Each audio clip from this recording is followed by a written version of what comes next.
Hello दोस्तों, कैसे हैं आप सभी लोग। आई होप आप सब लोग बहुत अच्छे होंगे और भगवान शिव की कृपा से मैं भी बहुत ज़्यादा अच्छी हूँ। तो आज की जो मैं कहानी लेकर आई हूँ वो कहानी है एक भूतिया घर। बहुत ही ज़्यादा अच्छी है। आई होप आपको ये पसंद आएगी। अगर आपको मेरी ये वीडियो पसंद आती है या मेरी ये कहानी पसंद आती है तो मेरे चैनल को लाइक, शेयर और सब्सक्राइब करना ना भूलें और कमेंट में ज़रूर लिख कर बताएं कि आपको ये कहानी कैसी लगी। आते हैं, एक पति पत्नी होते हैं। पत्नी का नाम अनन्या है और पति का नाम यश है। उनके 2 बच्चे हैं। एक बच्चा है विराट जो कि 6 साल का है और एक लड़की दिशा है जो कि 1 साल की है। वो लोग एक नए घर में शिफ्ट होते हैं। नया घर हर किसी का सपना होता है कि मेरे पास एक नया घर हो। उसी तरह अनन्या का भी एक सपना था कि उसका घर हो। किसी तरह उसका ये सपना पूरा भी होता है और वो नए घर में शिफ्ट भी होते हैं। पर उनको क्या पता था कि उनकी जिंदगी यहाँ से बदलने वाली है। जब वो नए घर में शिफ्ट होते हैं उस दिन वो सारा घर का काम करते हैं और थकान की वजह से दोनों थक कर रात में जल्दी सो जाते हैं। एक दिन अचानक से अनन्या की आंख खुलती है क्योंकि वो बादाम भिगोना भूल चुकी थी। अनन्या रोज बादाम भिगोया करती थी, पर जब से वो नए घर में शिफ्ट हुई थी उसे इतना टाइम नहीं मिलता था कि दिन भर वो काम करके रात में थक के हार के सो जाती थी। इसलिए उसकी आधी रात को जब आंख खुलती है तब वो सोचती है कि चलो मैं बादाम को भिगो देती हूँ। वो किचन में जाती है और बादाम को भिगो के रख देती है।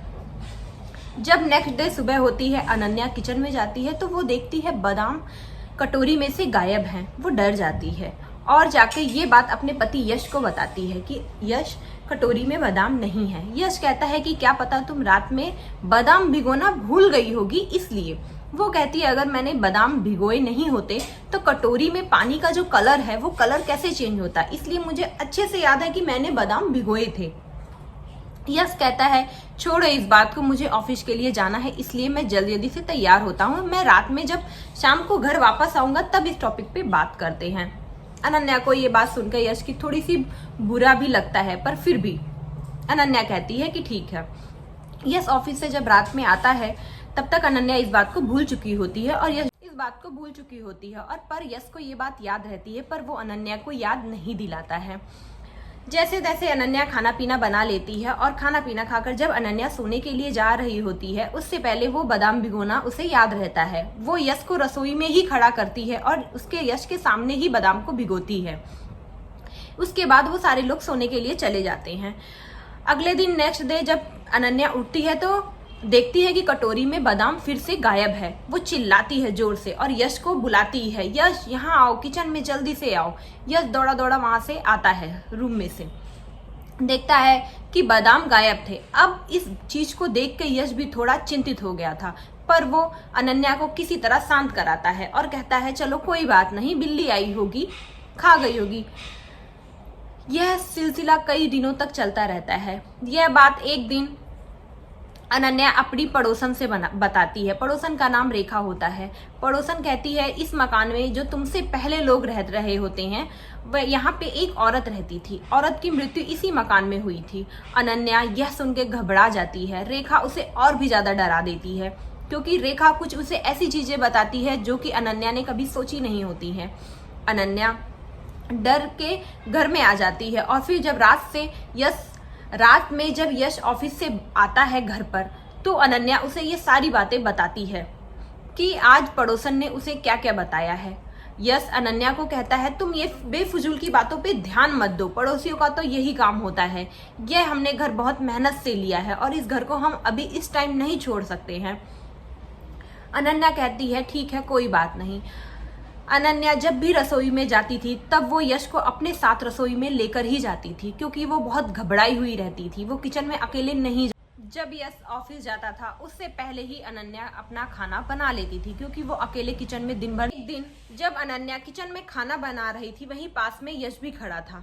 तभी अचानक से किचन में जो बल्ब लगा होता है वो अचानक से फूट जाता है। अनन्या बहुत तेजी से चिल्लाती है। यश किसी तरह अनन्या को शांत कराता है और चेयर लाकर बल्ब को चेंज करता है। तभी बल्ब को चेंज करते हुए यश की नजर फ्रिज पर पड़ती है जहां पे ढेर सारी बादाम पड़ी हुई थी। यश ये देखकर चौंक जाता है और अनन्या को बताता है और अनन्या से कहता है कि ये क्या है, सारी बादाम यहाँ कैसे हैं, सारी गीली बादामें। अनन्या भी ये देखकर चौंक जाती है। वो दोनों आपस में डिसाइड करते हैं कि आज रात में हम जागेंगे और देखेंगे कि आखिरकार ये चीजें हो क्या रही हैं। जो किचन वो रोज भिगोती थी वो किचन उसके ही घर में मिला और फ्रिज के ऊपर मिला।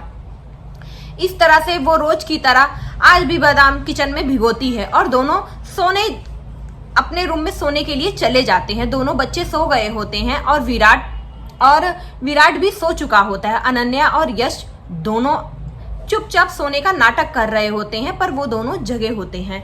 तभी वो देखते हैं कि अचानक से विराट उठता है, जो कि यश का और अनन्या का जो बेटा है विराट, जो कि 6 साल का है, वो उठता है और किचन में जाता है। किचन में से कटोरी में से सारे बादाम उठाकर फ्रिज के ऊपर फेंक देता है। यह देखकर यश जो है काफी हैरान होता है। अनन्या भी यह देख के वो दोनों भागे भागे किचन में जाते हैं और विराट को रंगे हाथ पकड़ते हैं। वो पूछते हैं, बेटा तुम रोज बादाम क्यों यहाँ फेंक देते थे? वो बोलता है, मुझे बादाम खाना पसंद नहीं होता है और मम्मी रोज बादाम खाने की जिद किया करती थी, इसलिए मैं रात में चुपके से उठता था और सारी बादाम फ्रिज के ऊपर फेंक दिया करता था। यह सुनकर अनन्या और यश दोनों को बहुत जोर से गुस्सा आता है और उन्हें बहुत ज्यादा हंसी भी आ रही होती है, क्योंकि इस दौरान वो दोनों बहुत डरे और सहमे रहा करते थे। पर जब उन्हें पता चलता है यह सब विराट की हरकत होती है, तब वो थोड़े से शांत भी हो जाते हैं, गुस्सा भी आता है और उन्हें हंसी भी आती है। अनन्या विराट से कहती है, बेटा ये सब करने की तुम्हें क्या जरूरत थी? तुम अगर मुझे बता देते तो मैं तुम्हें बादाम ना दिया करती। यह सुनकर यश और अनन्या को बहुत शांति भी मिलती है कि चलो घर में कोई फिलहाल भूत तो नहीं है, यह उनका खुद का ही बेटा विराट किया करता था। तो बच्चों, इससे हमें यह सीख मिलती है कि हमारे रिश्ते में विश्वास और समझदारी होना बहुत ज्यादा जरूरी होता है।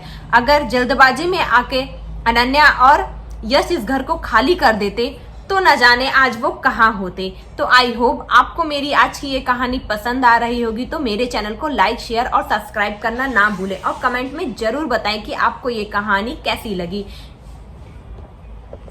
Thank you so much for watching my video. Thank you, bye bye.